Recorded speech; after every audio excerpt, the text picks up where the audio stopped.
All right, we're going to call this meeting to order. Our president, Jenny Beltramini, is not with us, so you get me, your vice president. But I am going to ask Jack Curtis, our school board member, as our veteran on the school board, to lead us in the Pledge of Allegiance. If you will join us. Please stand. I pledge allegiance to the flag of the United States of America, to the republic for which it stands, one nation, indivisible, with liberty and justice for all. Thank you, Jack, and thank you for your service, and for everyone else that was recognized in many assemblies, I believe, in our schools this week.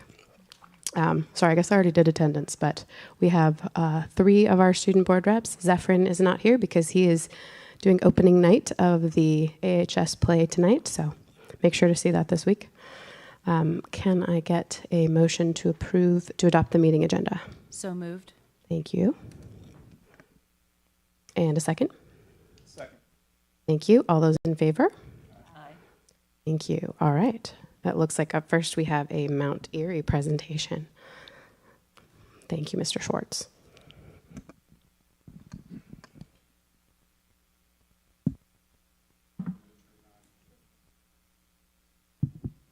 Pardon? Yes, please use it for our remote attendees as well. Thank you. No, the clicker's not here. So. All right, good evening. Is this working okay? All right. First of all, thank you for giving us the opportunity to come and share a little bit about how Mount Erie is living our school improvement plan. And I've brought a few people here with me tonight that I'll bring up in just a moment. Hopefully you've had a chance to take a look at this, but our goal when we come to these school board meetings is to connect some of the work that we're doing at our school directly with what we're writing down in our school improvement plan.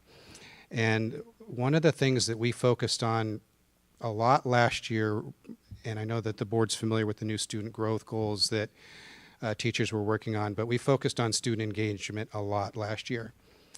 And you'll see that that is also embedded throughout our school improvement plan this year at Mount Erie, not only in the reading and the writing goals, but also in our social emotional goal as well.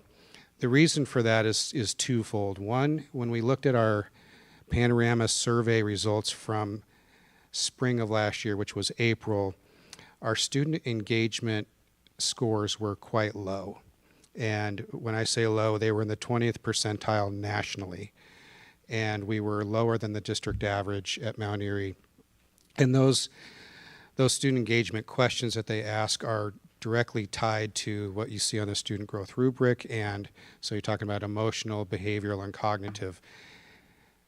We focused on that this year, but also because, so there's twofold. That was the first thing that led us to sort of start that work, and then the second part was I surveyed our staff, and I said, you know, we're looking at this panorama result. It's not great. What are some of the things that you want to see us focus on as our professional development plan rolls out for this year?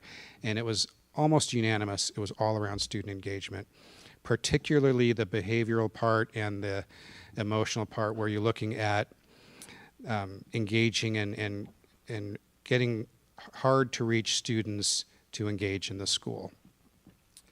So fast forward to August, and we spent one of our PD days specifically targeting this by having a lady come and provide professional development around social emotional learning and student engagement. And then on the October 10th PD day, we had somebody from the ESD, Cassie Stevens, and she connected the social emotional part with the behavioral part. So actually looking at academic success in a classroom setting, working on student engagement. So that sort of brings us to tonight, where I can't speak for other principals, but I'm pretty sure anyone that knows they have a school board meeting where they have to consider bringing a staff and a student, we start thinking about that months ahead. And I started thinking about this in August, actually, when in September, when I knew we were coming, and I thought, what would be the best example of high quality engagement from the perspective of staff and also the perspective of students? So I have brought a couple of people. I'm just going to introduce them. Everyone's going to speak, but Mr. Stanage is back here, and he's our 4th grade teacher at Mount Airy, and he'll be speaking real briefly on what I just described looks like sort of at the ground level in the classroom. And Grace is, hi, did I scare you? Grace is a 4th grade student at Mount Airy, and she went to Whitney for kindergarten, and she's been at Mount Airy since then. So, I'm sorry, Whitney for preschool, and then she's been at Mount Airy since kindergarten. And her father is back there. Jose, thank you for being here. Grace is going to speak, and she uses a device to speak. And I also want to introduce Anna Tesh, who is her paraeducator at Mount Airy, absolutely critical in the success of what Grace is able to do at our school, and works hard with Grace to use her communication device to speak. And Terry McCarroll is our special education teacher at Mount Airy. And all of these folks have done such an incredible job of bringing the student engagement piece to life for this young lady. So she's the star of the show, but I'm going to have Mr. Stanage come up and just real quickly share a little bit about what this looks like in his classroom. And then when Grace speaks, I'll use the microphone, and she uses a device to talk. So I'll hold the microphone down so she can hear. Great, thank you, Mr. Schwartz. Can I call you Kevin? Okay. Well, yeah, like Kevin said, Grace is the star of the show. And so I get to just cheerlead for her a little bit. I was reflecting a little bit on student engagement, kind of what to share today. I just kept coming back to that word connection. And so when we all know it, we've been students, we've been teachers, or we've been around classrooms, we know that when you feel connected to an adult, or to peers, there's more buy-in, and then I just have seen it in the classroom. Engagement is just a natural product. There are lots of other strategies and books and specialists that we can bring in, and I'm not discounting that, but I just am so I'm so sold on connecting with students, and so Grace is just a perfect example. I get to see Grace for 4th grade in my classroom, and there have been so many amazing adults and students that have worked with Grace over the years and have connected with her and made her feel belonging. I mean, I'm sure, Grace, if we asked you for names of people that are important and influential to her, she could list from Whitney, from Mount Airy, from past grades. So I know Anna doesn't want me to embarrass her, so I won't.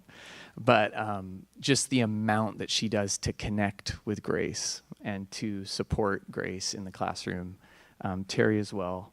I think about Mr. Forsman at PE, Maggie for occupational therapy. I mean, the list goes on of teachers who are bought into this idea of connecting with students, and then you're resulting in buy-in and engagement. So I'm just honored I get at that small window in Grace's education here at Mount Airy. And without further ado, let's bring Grace up, and we get to hear from you. While she's coming up, I did want to also add that we just recently received our Panorama survey results for this fall. And in April of last year, like I said, we were in the 20th percentile nationally. We bumped up to the 80th percentile nationally. And our scores at Mount Airy are above the district average by quite a bit from the other two schools. We made huge growth in that area. So long way to go, but we have a lot to be proud of. And I'm going to pull this out of here and put it down so you can hear Grace talk. Without making a lot of noise. Rip the Band-Aid off.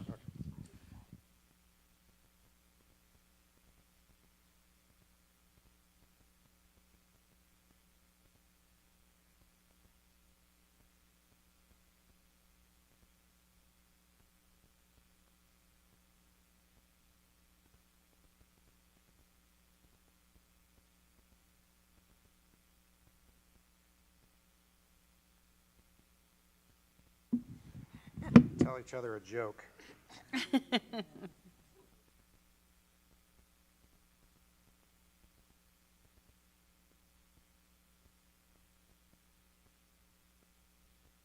Oh, God. Oh, hi.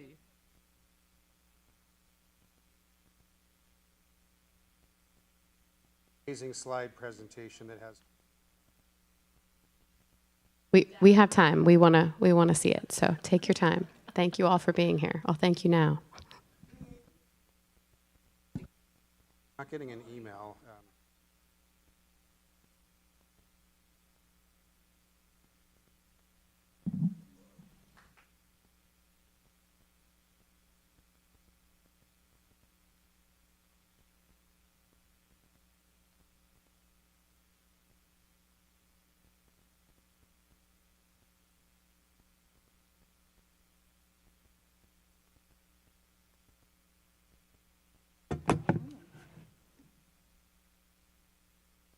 Are you really actually telling jokes right now? They are, yes. Yep. Why did the kid cross the playground? Pride.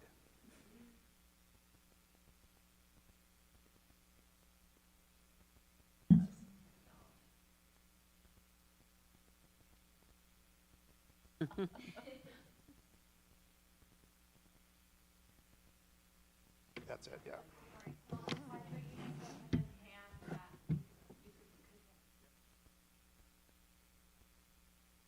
Why don't you?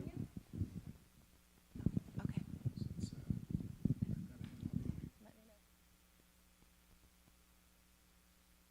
Hi everyone, my name is Grace and I am in 4th grade at Mount Erie Elementary. I have cerebral palsy.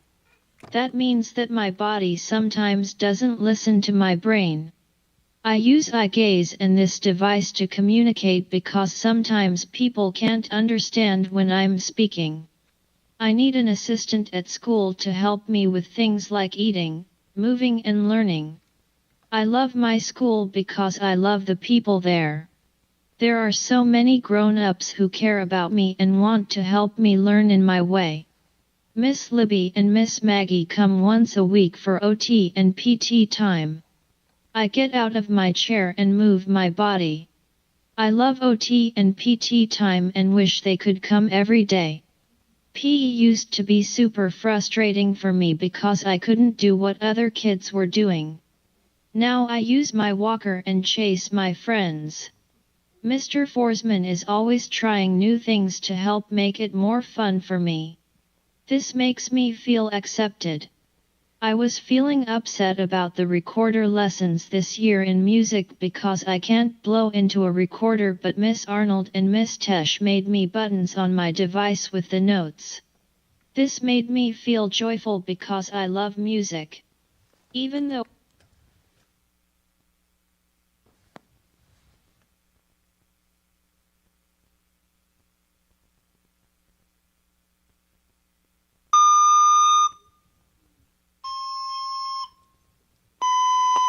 That's the recorder.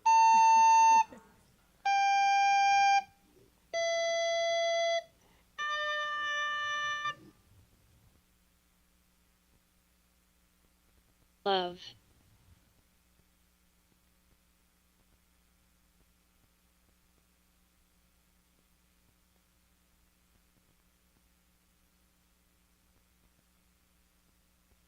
Even though I love my school, it's sometimes hard to be the only one in a wheelchair. The desks and chairs are sometimes in my way and kids leave their stuff on the floor, making it hard to get around the classroom. Also, some people talk to me like I'm a baby. I really don't like that. I'm 10. I also have a really hard time with loud noises. They startle me and make my muscles spasm, which is very uncomfortable. When the fire alarm goes off, it makes me cry.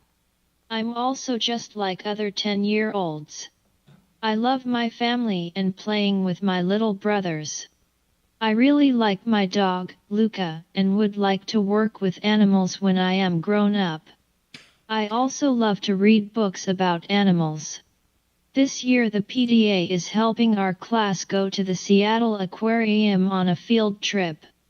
I am so excited to see the jellyfish and the seals. Thank you for letting me share. Have a good evening, everyone.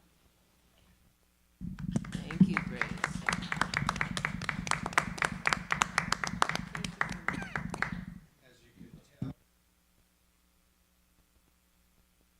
This comes on. As you can tell, it takes a lot of work to have something like this put together, and Grace has spent a tremendous amount of time with her team putting that speech together. So the things she mentioned, like PE and music, and when we're specifically talking about student engagement, those are things that took a lot of people to put together so that this could happen. So when she says she chases her friends in PE, she means it, and she also will chase you down the hall. Yeah, very funny. And in music, she's able to participate now in ways that we never thought possible. So I just want to say thank you to this team and to Grace and her father for being able to be here tonight and bring herself. Thank you very much.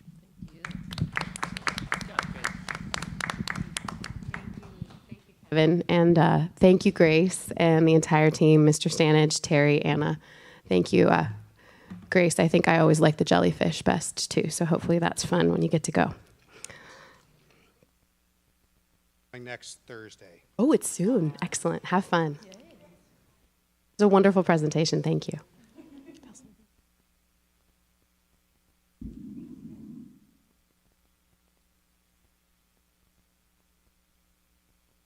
All right, well, we don't have any public comments this evening, so we will move on to superintendent comments. Well, thank you. And what a wonderful presentation. Thank you, Mr. Stanich. Thank you all. That is, just a fantastic sharing of what our schools are capable of. So I'd like to start my reports this evening by congratulating the board for earning the Board of Distinction Award that's awarded by WASDA. And this, I believe, is your 12th consecutive year. Many people who are not involved in WASDA have no idea what is involved in being awarded the Board of Distinction recognition. And I can tell you it's pretty rigorous. There are a number of very specific criteria that a district has, actually not the district, but the board has to show that they have met in order to get to a Board of Distinction. And it's all about working as a school board on initiatives that bring real change to the school district, and not just narrating that, but also showing evidence. So my congratulations to you all, and I think at WASDA you'll have an opportunity to be publicly recognized in a larger venue. As many of you know, the conclusion of AHS Homecoming was the week of October 27th. I actually have never been part of a 3-week homecoming before. And in talking with Mr. Ports and Dr. Dewey about what led to that, they really were very thoughtful about it. And as I was able to witness and thankfully participate in some of the activities over the course of that 3 weeks, it became very apparent that it just provided all kinds of opportunities for students to be involved in all kinds of ways that would not be able to happen in a one-week homecoming, which is more traditional.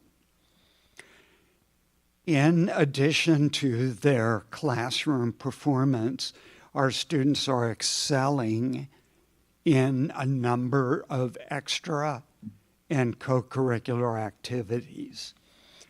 Opportunities for involvement in student leadership, clubs, athletics, choir, and drama are available in our elementary, middle, and high schools.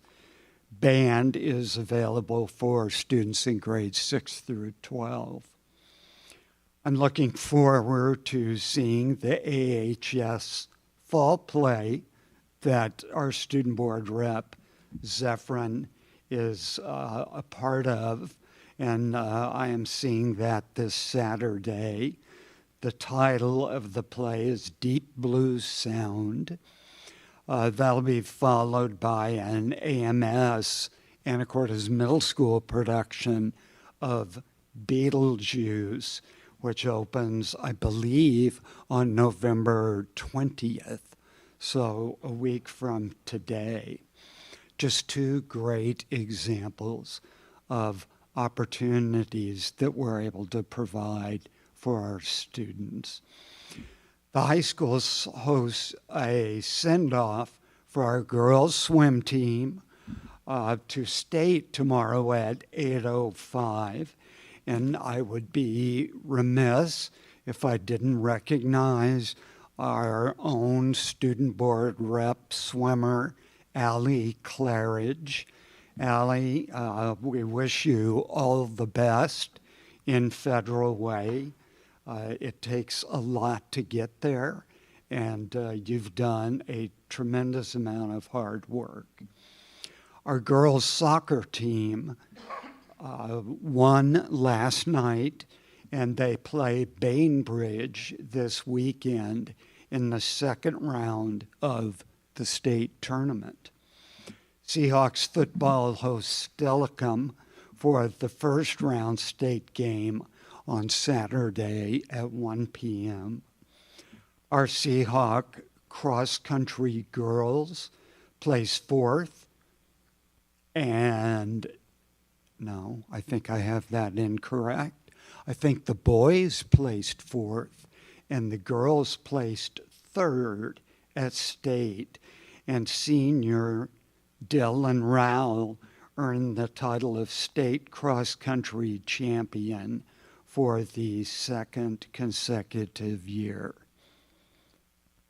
So all of those activities are just a tremendously important part of the education that we provide for students in Anacortes.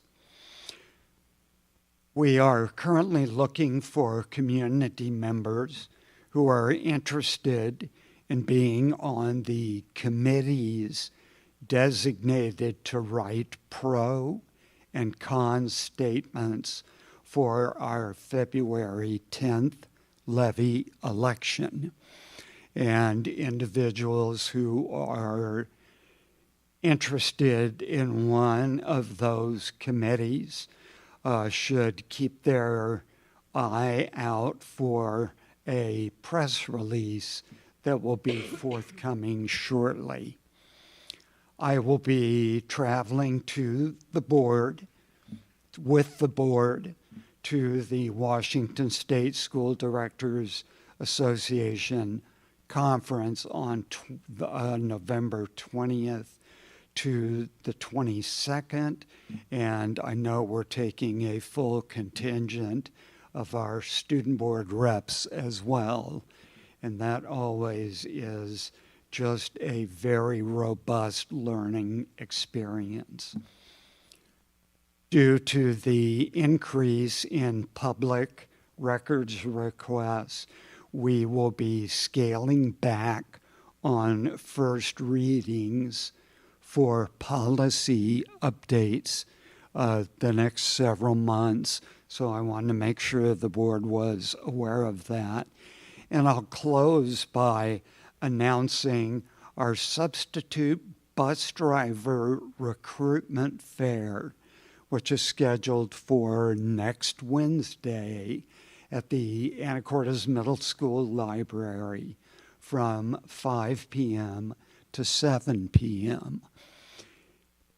And I would ask those individuals in the community who really, of which there are many, who really are interested in making a positive contribution to our schools, to think about the role of substitute bus driver. We are desperately in need of regular bus drivers and sub-bus drivers. So if you have an opportunity and have at all an interest in finding what that's all about, come see us next Wednesday at the high school library, middle school library. And that concludes the superintendent's report. Thank you. Well, next up we have board comments, which I'll just start us off because I think we're all so excited to hear from Grace that I wanted to just take a moment to recognize that 60% increase in student engagement that you had, Kevin, at Mount Airy, from 20 to 80%. That's huge. And yeah. And we also know that those questions, we all have seen how they're worded, and that neutral counts as negative, not positive. So we'll recognize that work, and we see it every day. But thank you for sharing that with us today. Yes, I'm looking forward to WASDA. I'll be going down with all of our student board reps. We only go to it every other year now when it's close, so we don't fly to save some funds. So we're glad we get to do that with you this year, which means that we only have one chance to see Beetlejuice on Sunday when we're back. So just want to note that. And then thank you also thank you to Nikki for focusing on our policy updates, but also for us pausing that a little bit in reflection of all the work that needs to be done. The board is definitely committed to focusing on the levy and our search for superintendent. So we will be needing your support in that and working. So thank you for that. We'll make sure we do those things well. Are there any other comments today? I just, as my ongoing pattern of saying this, I'm so excited about the new piece of memorial art and the entrance to the Brodniak Hall, and a reminder that November 18th, so next week at 6 o'clock, is the dedication of that memorial.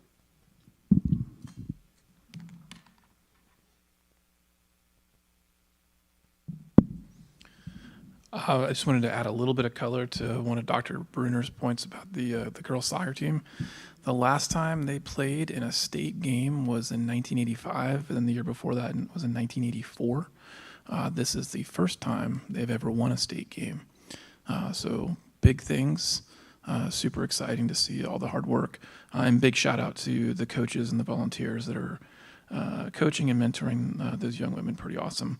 And then excuse me, one more thing just to build upon Dr. Bruner's comments. You mentioned the public records request and the impact that has on our first reads. I just wanted to give a public expression of gratitude for all the work that Nikki Tesh does for the board and for you and for the school district. She has about 6 or 7 different jobs and does all of them with tremendous grace. And you bringing that point out earlier just made me think that I wanted to publicly thank her for all the work that she does.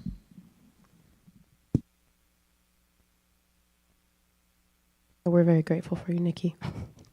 All right.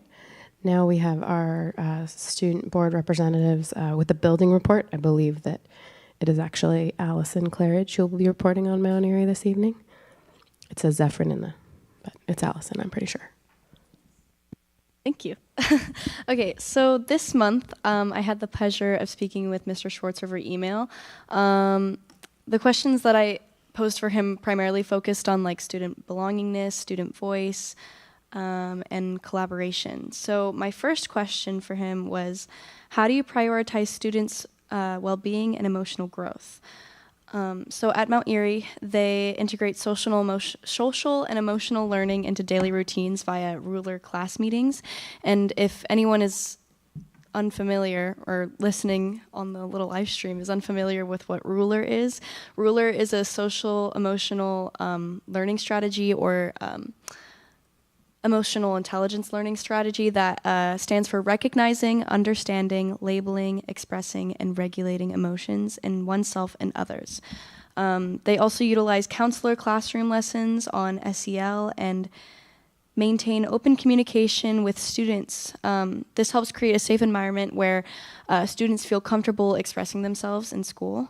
He also mentioned that Mr. Schwartz himself also monitors for signs of stress or struggle and connects with students with appropriate support resources such as school counselors or mental health therapists. My second question was, what are your goals related to improving or ensuring student belongingness? So they build inclusive classroom culture where everyone feels valued and connected. They do this by creating opportunities for peer collaboration, celebrating diverse backgrounds and perspectives, and ensuring all students have meaningful roles in a learning environment. Their goals are primarily based on their spring panorama survey that address student engagement. They are currently working on classroom strategies to ensure that our students feel seen, heard, and valued. This is being done through the Ruler program and the playbook options that accompany it. As mentioned before, their fall panorama scores are really improved since last spring and are in the 80th percentile nationally, which is awesome. Great improvement there. Okay, and then my third question was, how do you make sure the voices of students, communities, and families are heard and understood? They communicate weekly with families about events and activities within their school community and regularly invite them to participate in whatever ways they're able, so like volunteering. And by utilizing parent-teacher conferences, IEP meetings, and other student support meetings, they strive to ensure that families feel like valued members of the team whose voices are an important part of the communication process. And then concerning question 3, so with that in mind, how do you address concerns you come across? So for example, if a parent is worried about bullying at the school, how do you collaborate with that parent to address the issue? So in this example, Mr. Schwartz reaches out to parents directly via phone or in person to gain clarity around a concern or issue. Once all of the necessary information is gathered, each concern is addressed systematically to ensure that all questions have been answered and there's a clarity around any next steps. For concerns regarding bullying, there is a clear and supportive board policy that outlines each step to ensure the situation is handled appropriately. Most importantly, clear and timely communication occurs and all stakeholders are kept in the loop. So parents, staff, students, etc. And then anything you wish to highlight. They recently had the privilege of hosting donors from the Anacortes Schools Foundation at Mount Erie. They were given consistent feedback, and the feedback they received was donors were genuinely impressed by how kind and polite the students were at the school. In his exact words, these donor comments affirm what we work so hard to achieve. The kindness and respect our students demonstrated aren't just pleasant qualities, they're fundamental values we intentionally embed into the fabric of our school community. It's a source of tremendous pride for all of us at Mount Erie and reinforces our commitment into continuing this work every single day. When visitors notice our students' character alongside their academic achievements, we know we're succeeding in our mission to educate the whole child and prepare them not just for tests, but for life. Yeah, and that concludes my building report. Thank you. It's a night for Mount Erie, and it's been fun. Are there any... Oh. Oh, okay. Uh-oh. I'm going to need to be at that concert. Okay, so do we have any student comments this evening? Okay. Okay. There is... Oh, wait. let me open this with a rhetorical question. How did you guys sleep last night? Really think about it. How did you sleep? Okay. Do you need a new mattress? Watch out. That's my sales pitch. All right. There is the Band and Choir Mattress Fundraiser. This not this weekend, but the weekend after that on November 22nd. This will be our 10th annual Band and Choir Mattress Fundraiser. It is awesome. You will see some choir kids wearing mattresses around the neighborhood, so watch out for that. It's November 22nd from 10 a.m. to 5 p.m. in the AHS Commons. So if you guys want some good deals on some good mattresses, be there. Be there or be square. There's some purple mattresses too. Yeah, if you like Helix, you like Beauty Rest Black Therapeutic, there is a lot of mattresses there. So come to the mattress fundraiser and come support Band and Choir. You guys will be supporting us in our field trip to Silverwood. So that'll be awesome. Yay, thanks. I just wanted to say thank you to Girls Swim for having such a great season and making it so fun. It was a great opportunity to win districts with you guys, and I can't wait to see how you guys do at state. And again, shout out to girls soccer. I'm really excited about that, and football too. Excited for all of that. And I wanted to say thank you for Grace for coming in. That was such an amazing presentation, and I love being able to see how these ideas and policies are being put in place. So thank you. Thank you both. All right, it is now time for our finance update, Dr. Fraser. First up, we have our enrollment report.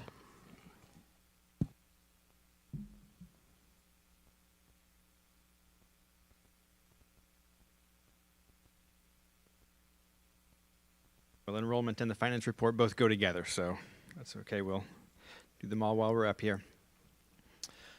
These are the same basics that have been up there. They're just presented monthly with this report for anybody that needs extra context looking at it without the presentation. Summary of changes this time. Sorry that I didn't provide this last time, but you can see where the student FTE is coming and going. So you'll notice, for example, we gained 2 10th graders, four kindergartners, lost almost 1 second grader, but not quite. How do you get these numbers? We're just These numbers are part of what's called the full-time equivalent. So let's go back to this. Any student who attends school is included in the head count, and the full-time equivalent is a calculation of the time they're enrolled. Okay. There we go. So we have the definitions there. But this gives, I think, a clearer picture of where our kids are coming in and where they're going out. And this, again, shows the average pattern in green and the actual pattern in blue. So you can see we are not following our average pattern, which we didn't anticipate because the average didn't seem to be very consistent across the years in which we looked at it. We are, however, still significantly above budget in our enrolled numbers. So that's good news, and that pattern will hold steady unless something very drastic changes. There are further questions on the enrollment report? Okay.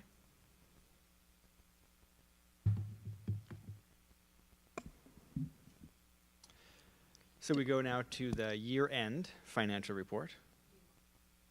Yes, please. Oh, no.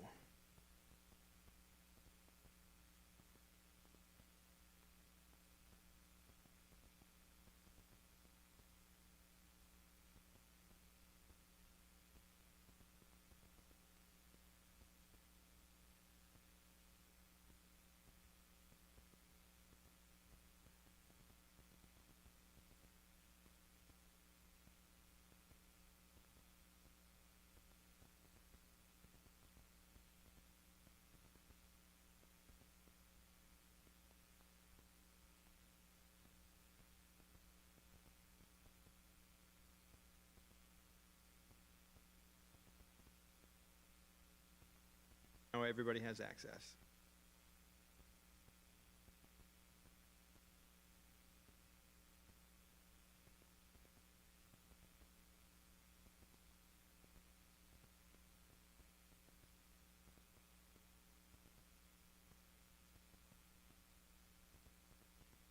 My apologies for that.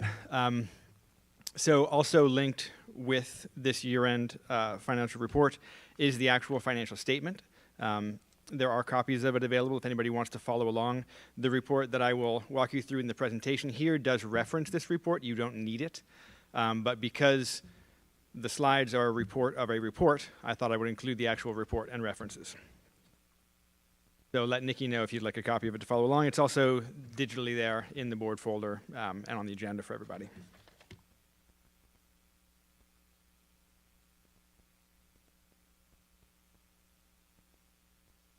So again, we start with just some definitions and reminders about what the general fund is, what it can do, where the money comes from. You see that 73% of the revenue does come from the state and is allocated on a per pupil model through the prototypical school model. Anacortes has 6 independent funds. Not every district has a permanent fund. So these are some reminders about what those funds do. We went through a lot of these definitions at budget, so I'm not going to go through them all again, but they're here for context for anybody who is looking at the presentation outside of the meeting. Feel free to interrupt if you have any questions as we go along. These, again, are the same definitions that were included in the budget presentation, so I'm not going to go through them all, but we may come back to them if there are questions about what's what. And some acronyms that you'll hear and see. MSOCs is Material Supplies and Operating Costs. EP&O Levy. FTE is that full-time equivalent again. All right. So if you're looking at the F-196 financial statement report, you can reference pages 2 through 9. And what you'll see in the balance sheet is a more specific what are our assets and what are our liabilities. And then on page 5, you'll see the ending fund balance and the total liabilities. So this is a summary of the assets that we currently have in the fund balance and references pages 5 through 9, the balance sheet. Oh, sorry, the statement of expenditures and changes in fund balance. So again, that's the report that's included in the PDF. The F-196 has a very detailed accounting of what came in from where, how much was local, state, and federal, the total overall revenues, the transfers in, what we spent our money on, more specifically broken down. But up here you'll see the beginning fund balance, the change, and the ending fund balance. So this is a summary of those pages of the F-196 report. The negative amounts in capital project, debt service, and transportation vehicle were expected. We were going to draw down those fund balances. We overextended ourselves in the capital projects fund. And what that means is that we send an explanatory letter to OSPI to say this is what happened, and they accept that letter along with accepting the report. That letter is included with this report. It's attached to the board agenda. And these purchases specifically that made us go negative in the capital projects fund were the partial re-roofing of Island View Elementary and some Chromebook purchases. And our letter, if you read it, does explain that due to the timing of those projects, we had to get them done before the kids came back. We incurred those expenses, so they're included in this year's expenses, or the 24-25 year's expense, but we waited until October to pay our bills. So that's how we got through that. We never ran out of cash, and we're current cash positive, but at the time of this report, we were cash negative. Were there questions from the board before we go on? Okay. Then we will go on to the next report, which is pages 10 and 11, the budgetary comparison schedule. So what this report does is compare what did we budget and what did we actually spend or receive for the revenues and expenditures. It does go through, there's a page for every fund. This is focused on the general fund, and if you want to see that more specific information, you can find it in the report itself.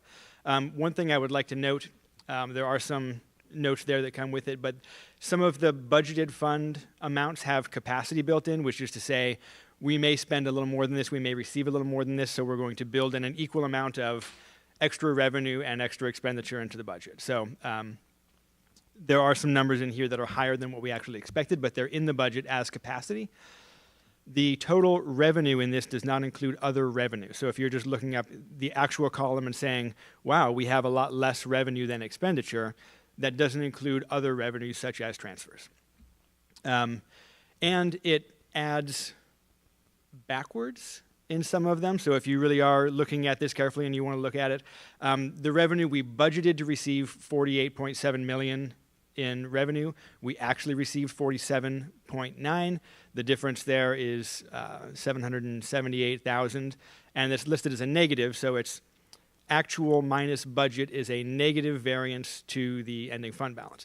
If you look at the expenditure, we budgeted to spend 50.5 million essentially, and we actually spent 50.1.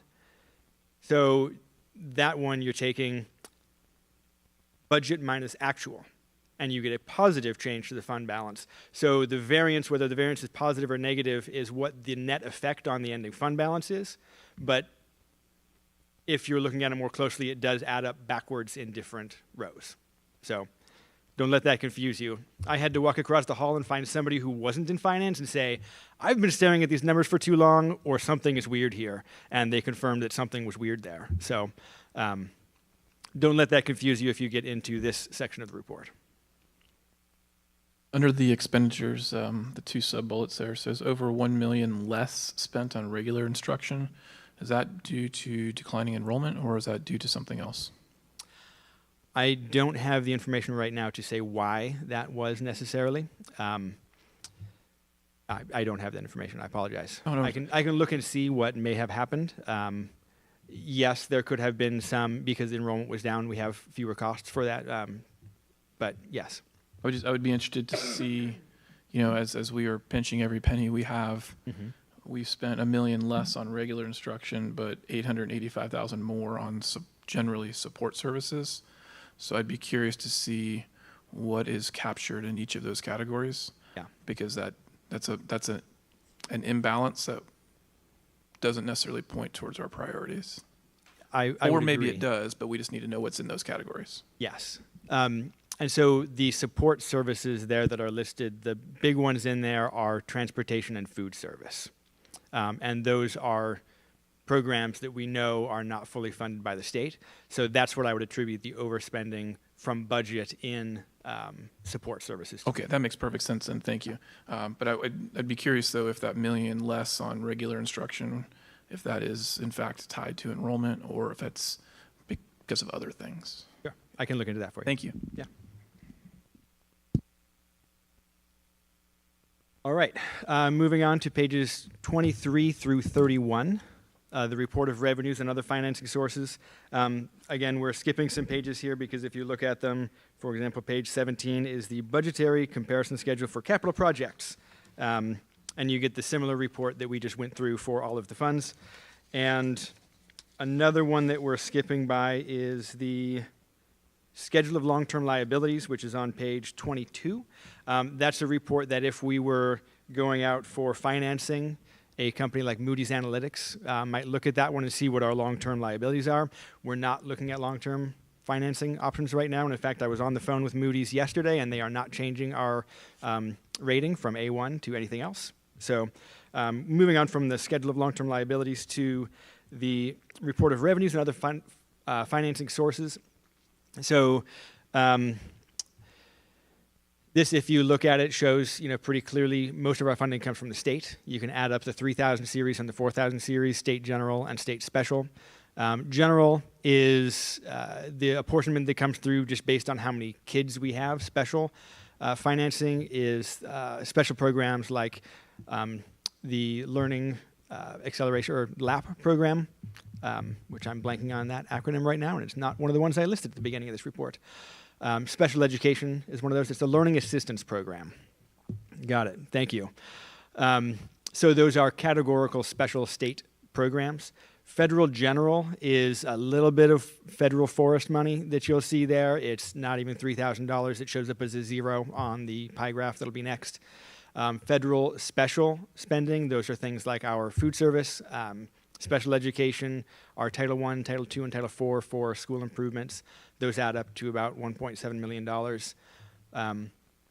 Support from our community partners is split up between other entities and local non-tax funding.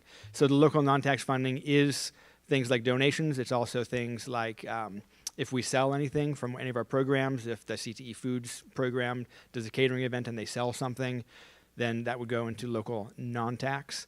The local taxes is our levy collection. Other sources is generally transfers of money from one fund to another, and you see the total there.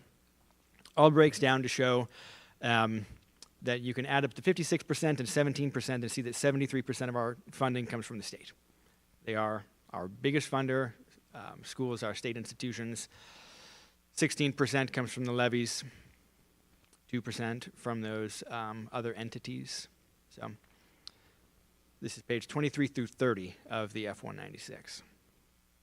I just wanted to confirm for anybody who may be watching online, but all of those awesome things that we were identifying earlier in our meeting that Dr. Bruner talked about and all the opportunities that the kids are talking about, those are all funded through the levy, right?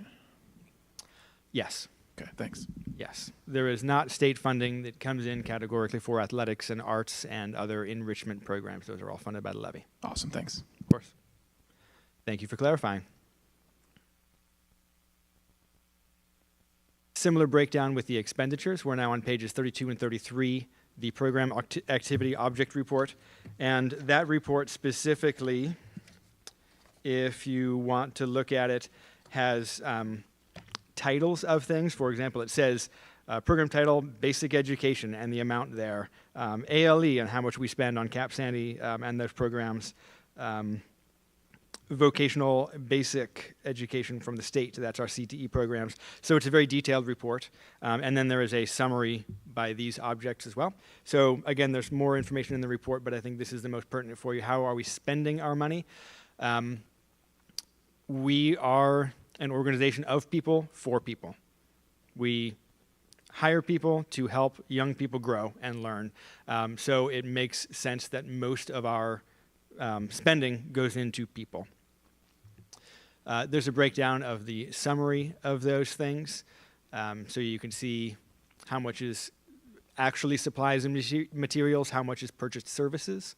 A couple of those items, if you look back at the table, travel, capital outlay, those are going to show up as 0% because they're not as significant as many of these other things.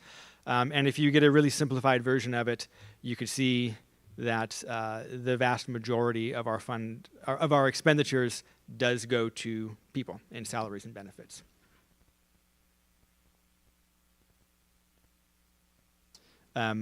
Some would say that a more sustainable number is closer to 80% of a district budget, and part of going to the salaries and benefits, and part of that is our MSOCs. So if you look at the 24-25 school year, this is not even all of our MSOCs. This is just what's categorized in what we need to do, what's called the MSOC disclosure. When the state legislature gave us an increase of our MSOCs that was quite modest, they still said, but you have to prove that you're spending it on MSOCs. No problem. You see the red numbers there. We overspent by over $1 million on just some of our categories of material, supplies, and operating costs, and we're budgeted to overspend more in this current fiscal school year. So thank you, state legislature, for increasing that amount. But you see the MSOC disclosure here that shows the information that we said it would show. And the last report is a report of expenditure by location. So you'll see that the most significant portion of our funding goes to the high school, then the middle school, with some district-wide support expenditures there as well. and this just shows how much we spend at each location, and that's the total cost.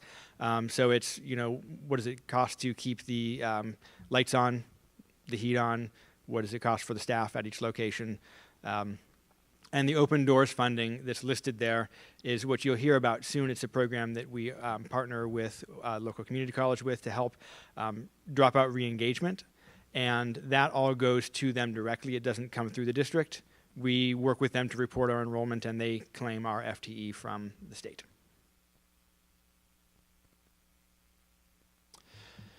So if you were to take our fund balance projection from budget and say, all right, at the budget, we didn't know where we were starting. And we estimated our beginning fund balance would be about $686,000. We now know where we actually are starting, which is $1.173 million. So just update the beginning. Don't update any of the pattern on how we project it. You'll see it's all exactly the same. We have more breathing room in this projection. If you look at February and June specifically, it's a little less anxiety-inducing to see that there's $489,000 instead of $1,656 projected. That said, it's still just a projection, and if you were to look at the current fund balance, which we will in a moment, it does read closer to the updated amount for October, but we also made our payment to DRS late in October. So it's somewhere in the middle, above what was budgeted, but not quite this updated value. The budget being a best guess, and October being 2 months into it. We're already still guessing. So I'll open it up for questions at this time.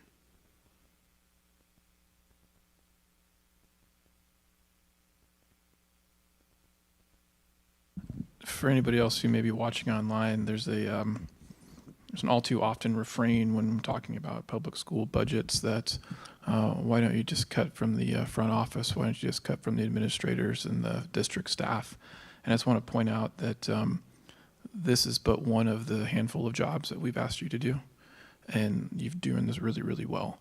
So when people in the community may want to look and say, well, why don't you cut your staff? Why don't you cut at the front office? There is nowhere left, and we're asking you, we're asking Connie, we're asking everybody else in the office, we're asking Nikki to do multiple jobs. This is but one of them we're asking you to do, and you're doing it really well. So I just wanted to acknowledge that and say thank you. Well, thank you. I'm glad to be here. It's an honor and a privilege to work for the Anacortes School District and report to you as the board. And as you mentioned, it's not just me, it's everybody that is pitching in to help us solve a problem. So, but thank you. Appreciate that. Yes, and I think the reason we don't have so many questions is because you spend so much time with us in our study sessions and making sure that we're informed. So we appreciate that, and this organization of people. So thank you. I don't think we have anything else for that. Okay, so we'll go next to the monthly financial report. And this one is something that I've put together from a few other districts and taken what I've liked and what other boards I've worked with have liked.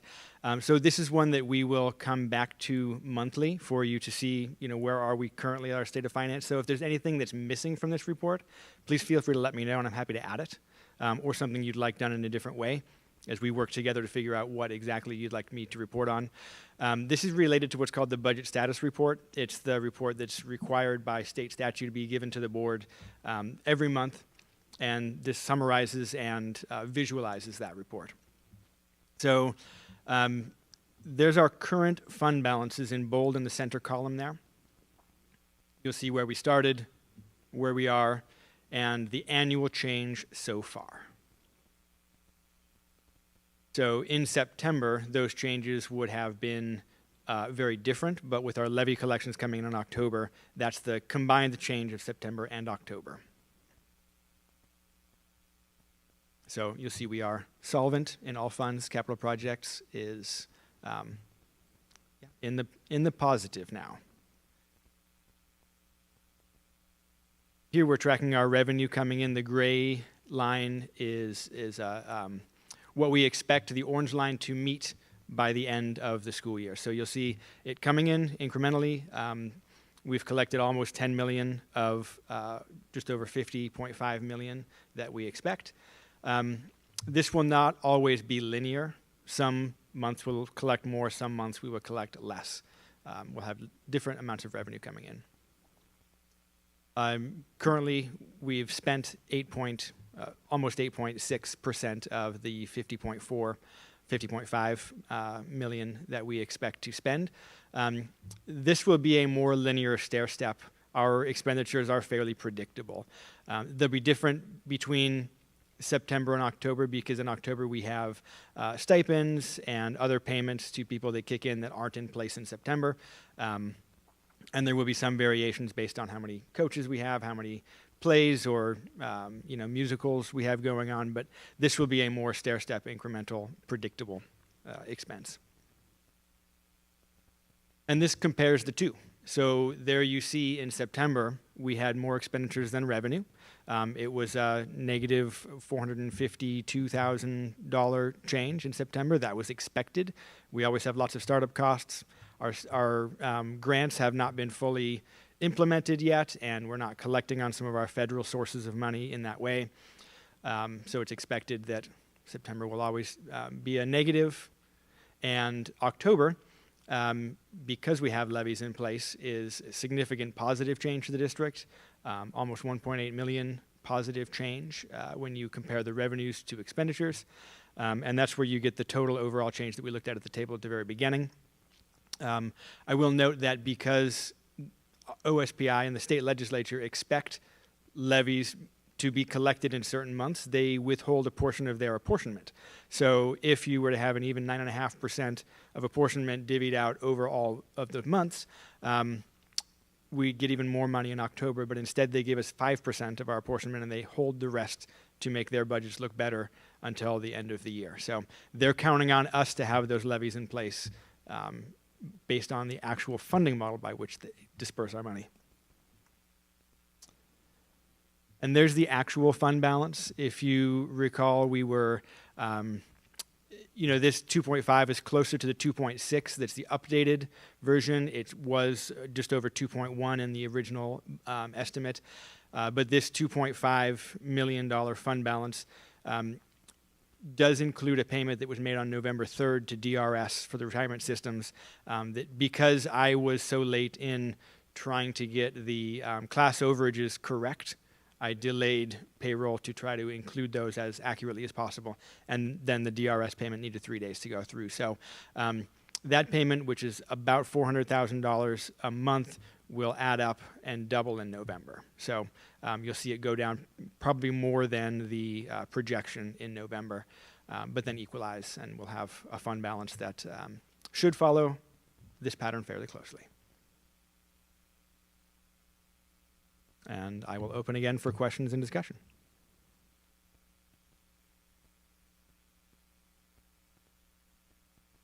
Once again, thank you. Okay, of course. I think you might be back real soon, but do we have any WIA updates? Thanks, Brian. Yeah, thank you so much. No. Legislative updates? None. Then we have new business, resolution 1013, certification of excess property taxes. Dr. Frazier. I told you.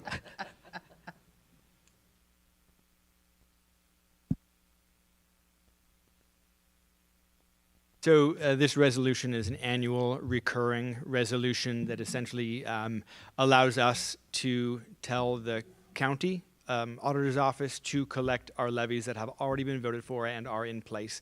If we don't certify them, we don't collect them, which would mean no February collection of our current levies and a reduction of about 8% of our overall budget. It is due to the county at the end of this month. I don't intend to miss that deadline. I will file it tomorrow. But it should be something that you're familiar with at this point. It just allows us to collect our levies that are already in place.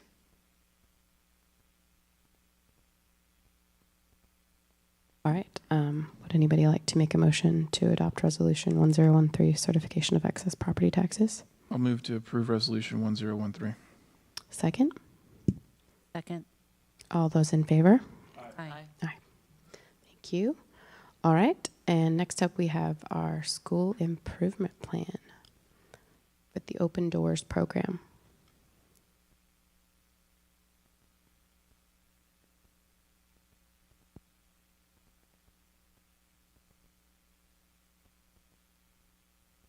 So I think this is the first time that you've seen an Open Doors improvement plan. And let me give you a little bit of history about why that is. Last year, OSPI determined they wanted to create an open period for schools to designate. Really, it's an administrative code. You're either a school or a program. It creates an identity in state reporting. So we chose to identify as a school. So we work with Skagit Valley Community College, who runs our program. They're also a school. What it did create was more reporting requirements, but it also created more communication. So just like right now, you're hearing for the first time how our students that are served in the Open Doors program, what the goals are for those students, and maybe a little bit more about the program. And that's certainly the case for me. I learned a lot in helping to integrate our school district into the Skagit Valley Open Doors School Improvement Plan. Just a little bit about the Open Doors programs. They serve students 16 through 21 who have disengaged from traditional high school settings. So thinking about our earlier conversation and tiered supports for students, this is really trying to meet the needs of students who have really diverse needs and have work to do. It offers flexible, individualized pathways for a diploma or GED, while also gaining career and technical skills and sometimes college credit as well. So it's really highly individualized for those students. So we have about 7 students currently that are in the program. The plan is lengthy. It follows the OSPI guidelines for school improvement planning.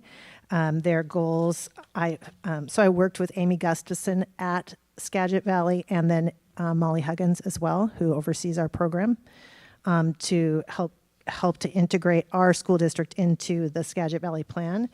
Their goals are, number one is increasing the professional development for faculty around trauma-informed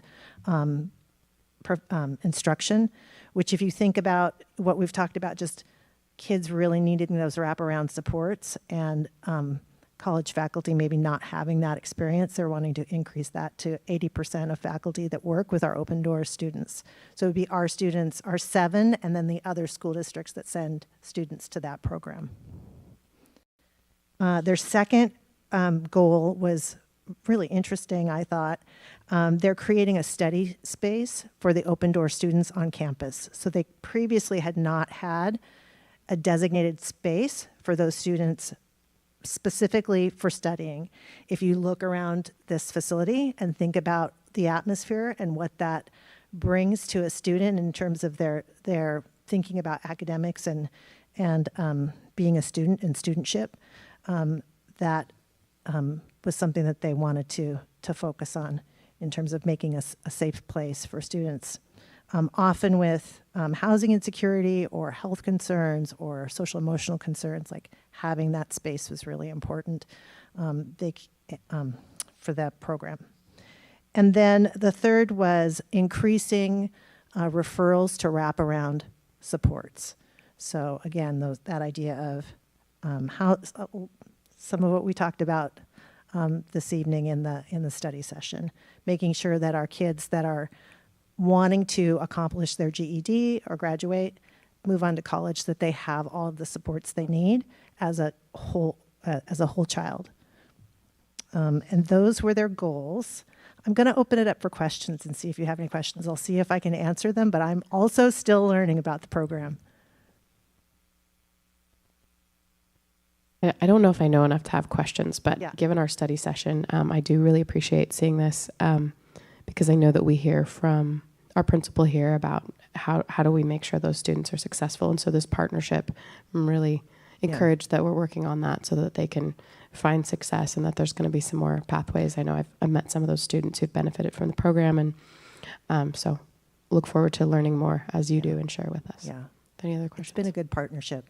Yeah, I was just going to say the same thing. I know a couple of students who've been through this program, and I think that no matter how much or little part that we've played in that. I know that they appreciate the Anacortes School District for offering this opportunity for their kids. And like Diana, I'm happy that we'll have more robust information about it and be able to engage a little bit more on it. Yeah. So thank you. Where is the space that they're designating for them? It's on campus, but Amy didn't tell me exactly where it was. Space is important, so that's good. It Thank is. you. All right. Thanks all. All right, next up, we do have a few policy updates. Guessing that will be Nikki Tesh. I know. We'll let you do your thing. Thank you.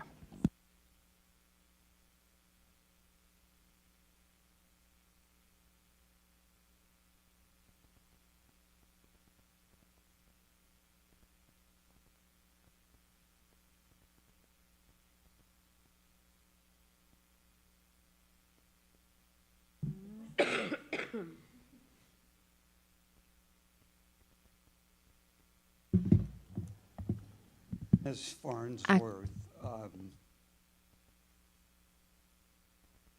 Yes, that's an action. it is. Yes. Oh, okay. I move that we approve the 2025-26 Open Doors Program School Improvement Plan. Thank you. Can I get a second? Second that. All those in favor? Aye. Thank you. Thank you. Now are we ready for policy updates? Yes. Good evening, board. My name is Nicole Tesh, and I am here to present the policy updates for November 13th, 2025. I sincerely appreciate the flexibility with the very aggressive policy updates that we've been doing due to the volume of public records and redactions needed for those public records. To give you an idea of what that volume looks like, it's currently around 30,000 pages that I have to review and redact to make sure that they are redacted properly with state law. All right, so you guys know this by now. We have a language modification with 3 WASDA classifications. Critical is replacing essential. Important is replacing encouraged. And discretionary is staying just the same. Tonight, we have a very small list of policies for review, but you will see a big list next month in the 6,000 series. I wanted to make this one a tiny bit shorter this month. So tonight we have policy 3230 and the corresponding procedure, searches of student and student privacy, and policy 3416 and the corresponding procedure 3416P, medications at school, and also the corresponding forms that go with that. So policy 3230 and the corresponding procedure, I'll start with the policy tonight because there are changes in the procedure and the policy that I think are important to just go over with the board tonight. So the purpose of the searches of student and student privacy it provides guidance for administrative staff authority and kind of gives the clarification that is identified in state law. The revisions include who are those people that are able to conduct those searches, and it also identifies the different types of places that are considered and that they're defined by personal container. There also is a lot of language from state law that talk about there cannot be strip or cavity search. There's also some very scary language in this policy, but it truly is in alignment with state law. So the corresponding procedure, the revisions include identifying those spaces that are available for search, such as a locker, desk, and storage area searches. Because it is a public facility, saying that there is no expectation of privacy if it is in the container of the school. Inspections of the above can occur at any time to locate school property to maintain health and safety. That's the main premises of the procedure that I wanted to go over with you tonight. There must be reasonable suspicion to exist. This policy has been identified as important. Are there any questions for this one tonight? So I want to make sure I understand this applies to district personnel, district staff, district faculty conducting searches. If for some reason law enforcement were to end up on campus, they have their own set of policies, procedures, and laws. Correct, but they also have to be in compliance with our policy and procedure.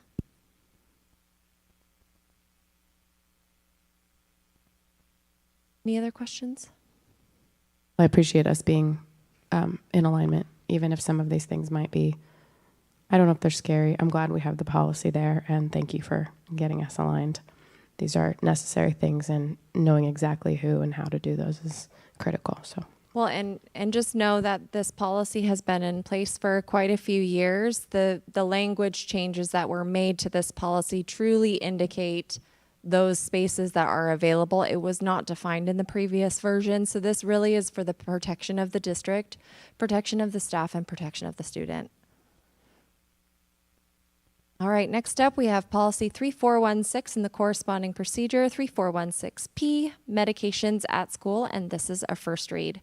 This is identified as a critical WASDA policy, and the purpose is for safe administration of student medication.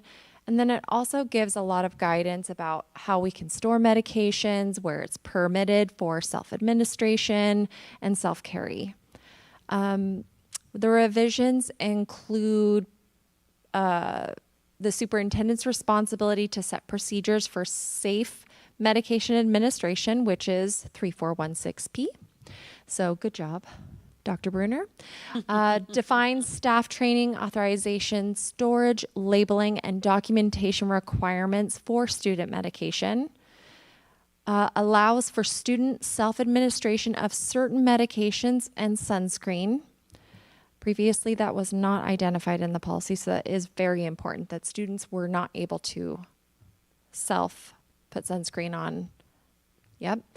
It also limits injections and similar treatments to nurses or parent-designated adults in specific cases.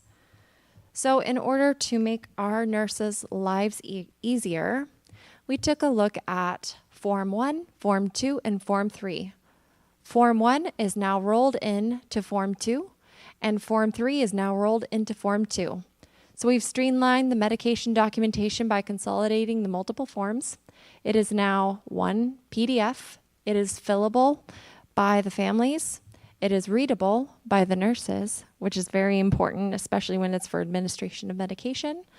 And it's also now in compliance with HIPAA regulations. We were in compliance, but there were like a couple things that just needed to be added to make us chef's kiss. So now this will improve efficiency. It'll ease up time for our school nurses and also help with some record retention that we have. You will see a few other things from our nurses come forward just to make sure that we are making their lives as easy as possible and making it so that our children who receive medication at school have the best service possible. And that is my presentation for tonight. Any questions? I just want to thank you once again for that work. As a student who had to have medication, I appreciate that. And as a fan of consolidated forms, I'm even more excited. So thank you for that efficiency and clarity.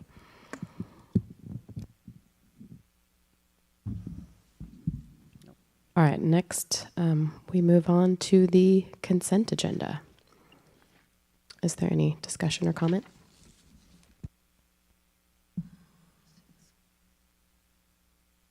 I'd like to make a motion to. None being noted, I move to approve the consent agenda items A through R. Thank you. May I have a second? Second. All those in favor? Aye. Thank you. All right. Our board calendar, we have, as mentioned, November 20 through 22, we will be in Seattle at the WASDA annual conference, learning how to continue to do this job with our student board reps, all of which will be attending. And then our next study session and business meeting on December 11th. And our next site visit right here at Anacortes High School will be January 8th. We are now adjourned.